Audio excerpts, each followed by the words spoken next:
प्यारे प्यारे साथ संगत जी, बड़े प्यार से कहिए धन निरंकार जी। साथ संगत जी, आप हमारे चैनल पे नए हैं तो चैनल को सब्सक्राइब जरूर कर दीजिएगा और कमेंट बॉक्स में धन निरंकार जी जरूर लिखिएगा साथ संगत जी। और कहानी को लास्ट तक जरूर सुने साथ संगत जी। अरे सुनती हो, कहाँ हो तुम? एक खुशखबरी सुनानी है, जल्दी बाहर तो आओ ना। अरे आ रही हूँ। क्या हुआ, क्यों गला फाड़ रहे हो? अरे बात ही कुछ ऐसी है, मुझे काम मिल गया है तो उसमें क्या हुआ? 10-15 दिन काम मिलता है और फिर 1 महीने तक खाली बैठे रहते हो। घर तो मेरी ही वजह से चलता है, वरना रोज खाना तक नसीब नहीं होता है। पर जो मुझे अब काम मिला है वह 10 से 15 दिन का काम नहीं है, पूरे 3 महीने का काम है। और इस बार मुद्राएं भी थोड़ी ज़्यादा मिलेगी। ऐसा कौन सा काम मिल गया है जी जो 3 महीने तक का काम करना है? हमारे गांव में एक राम मंदिर है पर बजरंगबली का मंदिर नहीं है, तो एक बहुत बड़ा मंदिर बनाया जा रहा है बजरंगबली का। अरे वाह, यह तो बहुत ही खुशखबरी की बात है जी। इसी खुशी में आज मैं खीर बनाती हूँ। खीर यह 2 वक्त का खाना नसीब नहीं होता और तुम खीर बनाने की बात कर रही हो। आप उसकी चिंता मत करो, मेरे पास अभी भी थोड़ी मुद्राएं हैं जिससे हम दोनों खीर तो खा ही सकते हैं। और 3 महीने तक का काम मिल रहा है, तब तक आप इतना तो कमा ही लोगे कि हम 56 भोग तक खा सकें। क्यों 56 भोग का तो पता नहीं, पर इतना तो कमा ही लूंगा कि थोड़ी गरीबी का कम हो सके। अच्छा, तो अब मैं काम पे चलता हूँ, तुम रात को खीर बना के रखना, साथ में खाएंगे, ठीक है? ऐसा कहते ही माधव काम के लिए निकल जाता है। वहां पहुंचकर ठेकेदार कहता है, अरे माधव, पहले ही दिन देर, तुम्हें यहाँ टिकना तो है ना कि मैं किसी और को रख लूं? अरे नहीं ठेकेदार जी, आप बस आज माफ कर दो, कल से मैं समय से पहुंच जाऊंगा। पक्का? ठीक है। अब काम पर लगो, काम पर तो देर से आए हो, पर काम ठीक से करना। जी, मैं मन लगाकर काम करूंगा। माधव ऐसा कहते ही काम पर लग जाता है। वहीं दूसरी तरफ राधा खीर खरीदने बाजार जाती है। आज तुम इतने दिन बाद यहाँ पर, माफ करना, आज तुम्हारे लिए कीड़े लगे सस्ते चावल नहीं हैं। लेने हैं तो यह अच्छे चावल ही लेने पड़ेंगे। अरे नहीं, आज मैं खीर के चावल लेने आई हूँ। खीर के चावल कहीं डाका डाला है क्या?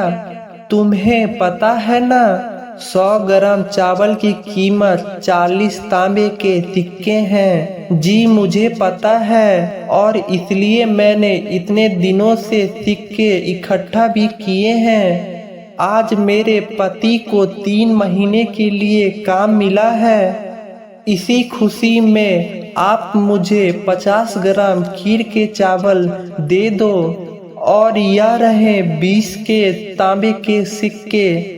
अच्छा, तो यह बात है। अच्छा ठीक है, यह लो खीर के चावल।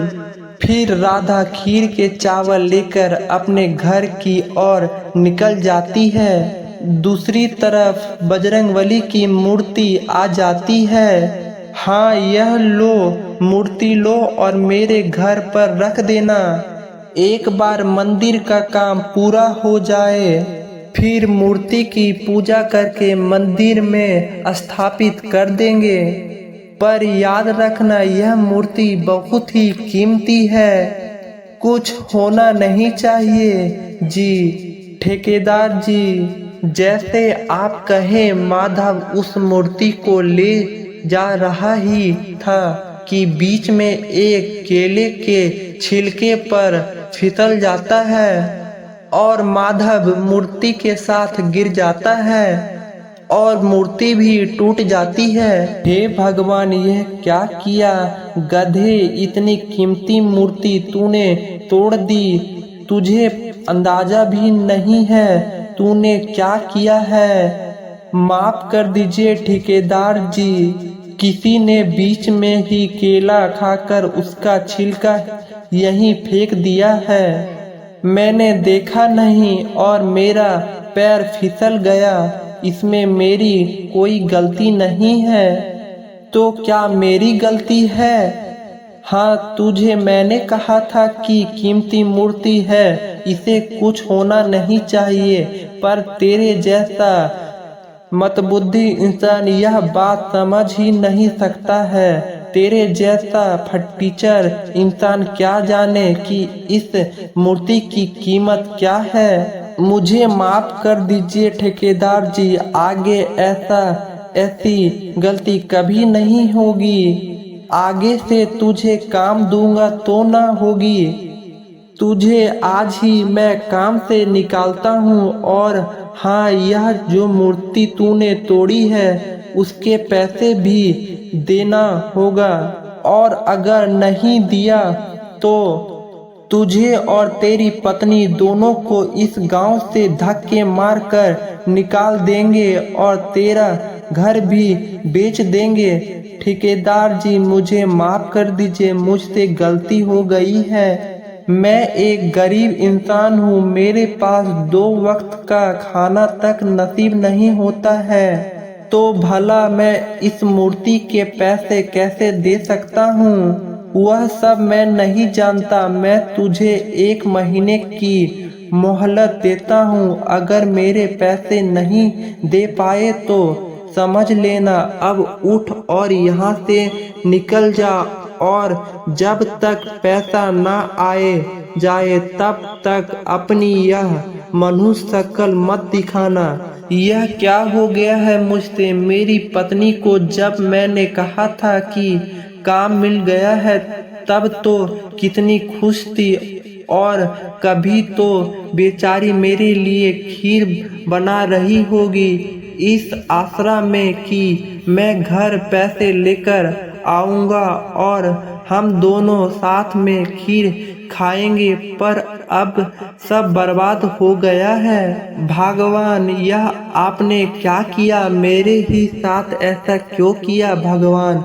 आखिर मैंने अपने जीवन में ऐसा कौन से पाप किए हैं जो आपने मुझे आज यह सिलहा दिखाया है? मैंने आज तक नशा नहीं किया, ना ही कभी किसी के साथ गलत किया है, और ना ही किसी का अहित चाहा। मैंने तो बस अपनी पत्नी के साथ खुशी से 2 पल जीना चाहता था, उसके साथ बैठकर खीर खाना चाहता था। पर अब तो वह खीर मेरे गले से ही नहीं उतरेगी। बेचारी कितनी खुश होगी और मेरी राह देख रही होगी।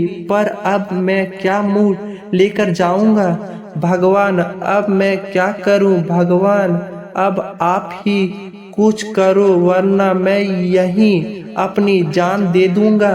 ऐसा कहते ही माधव भगवान के सामने अपना सिर पटकने लगता है और पटकते पटकते वह बेहोश हो जाता है। दूसरी तरफ बहुत देर हो जाती है पर माधव घर नहीं लौटता।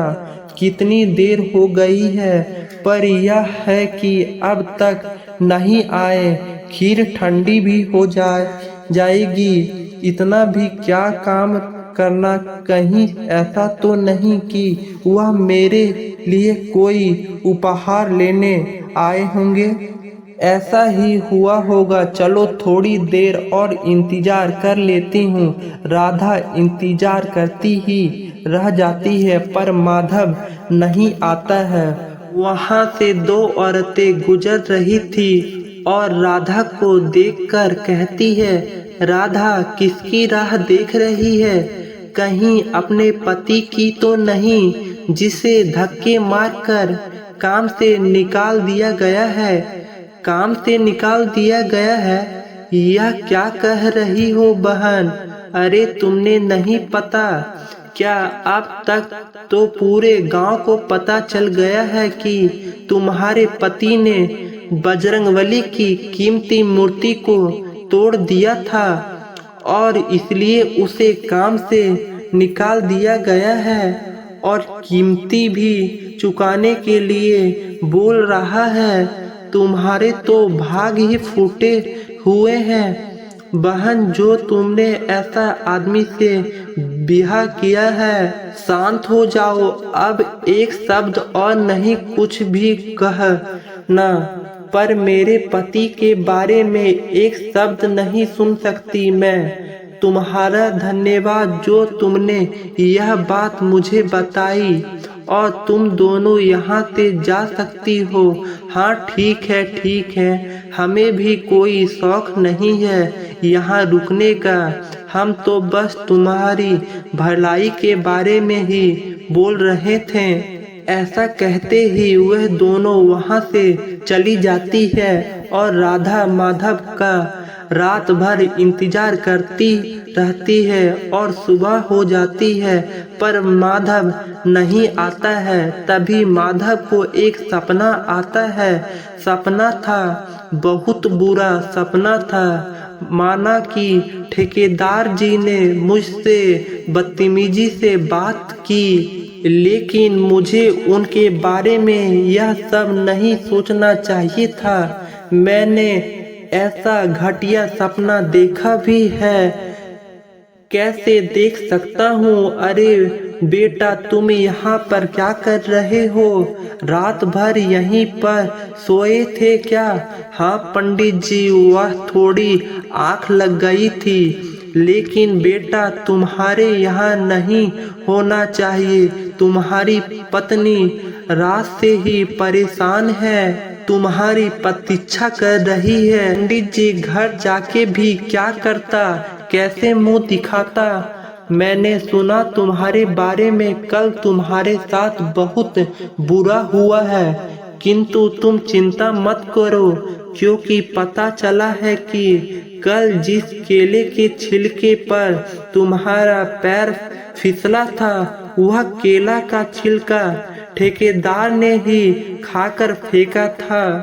और इस विषय में मुखिया जी और बाकी सब बातचीत कर रहे हैं। देखना बात तुम्हारे ही पक्ष में आएगी। आप सच कह रहे हैं पंडित जी? अगर ऐसा है तो भगवान ने मेरी सच में सुन ली है। प्यारे प्यारे साथ संगत जी, बड़े प्यार से कहिए धन निरंकार जी।